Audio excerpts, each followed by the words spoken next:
Hey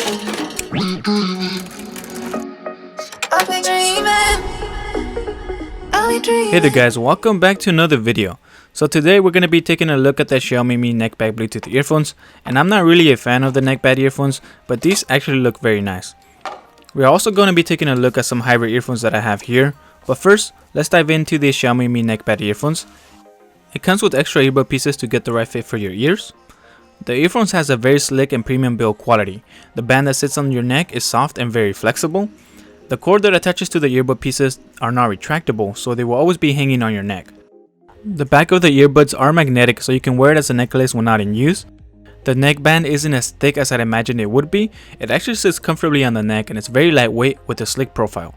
A quick way to tell which side goes where is a little tag right here. This goes on my left side, so that is the reason why the barcode is still attached. So the earphone has the aptX HD audio codec and the sound quality is superb. And if you like bass on your earphones, then you will find these pleasing as it has very rich bass and punchy mids. There is some sound leak on this, which is about average compared to most earphones. They are not absolutely silent to people close to you, but not disturbing to people in regular noisy situations. Now the active noise cancelling is great. They drown out most of the outside noise, so you're able to enjoy your music at peace in most cases. And the audio feedback is in Chinese when powering on or off the earphones. So I don't know what it's saying, but the commands are exactly like most Bluetooth earphones have them. The controls are on the right side and you have the multifunction button up here on the very front. So just press and hold until you see a blue light rapidly blink to go into pairing mode. The volume up and down button also double as your skip button, a bit difficult to reach and press without looking at it when you have it on your neck. It takes the earphones 2 hours to give it a complete charge, and that's quite some time. And it gives you about 8 hours of music playback time per the description on the manual, but I feel that I'm getting way more than that. It's probably due to the excellent standby time. It can go on for days powered on sitting idle on your neck, so that I am liking a lot. I'm getting about 7 hours of playback time, and I keep the volume below 50% because it's very loud and clear.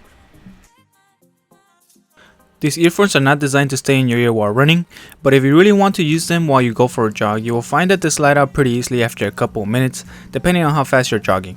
They are comfy but not very secure as they don't have any ear wings to hold them in your ear, so just keep that in mind. Some of the drawbacks I can see people having with this is that the cords are not retractable. This doesn't bother me, but to some of you it might, as the cords are long and you might find it getting in your way if you're ever bending over to reach for something. The earphone is too big to bunch up and put in your pocket when not in use, so you always have to keep it in your neck unless you have big pockets. It would have been nice if they included a pouch to store them in, but I guess it's too big for that. Another drawback is that the audio is in Chinese, so a lot of you may not know what's going on, but the controls are very straightforward like in many other Bluetooth earphones. I really enjoy the great sound quality, but this is not really my cup of tea in terms of design. I prefer the short Bluetooth earphones like this one here. I can slide it into my pocket easily when not in use, or leave it on my neck and forget about it as they don't get in my way at all. I have the opposite issue with the truly wireless earphones. They have a case, but since they don't have a cord attaching them, I sometimes misplace them when I don't put them in the case, and that's just a hassle for me trying to remember where I left them. It all depends on what you prefer. I, for instance, prefer the short wireless ones, but that's just me. If you like the neckband earphones better, then this is a great choice, and I would highly recommend you check them out. And I'll leave the link in the description. Alright, so now let's go ahead and take a quick look at the hybrid earphones that I have here. These are the KZ-ZS10 in-ear monitors. When I first saw them, I thought they were going to be truly wireless on their own, in that you could connect a wire to them when they died, but that wasn't it. So in the box you get the earpieces by themselves, and beneath that is the cord that has the 2 pins to connect to the earpieces. The transparency on the earpieces look pretty cool, and it's all plastic. I prefer the solid all color ones, but this is pretty cool.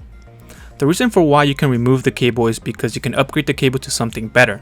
You can also make them Bluetooth by buying the Bluetooth cable that connects both earpieces, so that is awesome there. So that is why they're called hybrid earphones.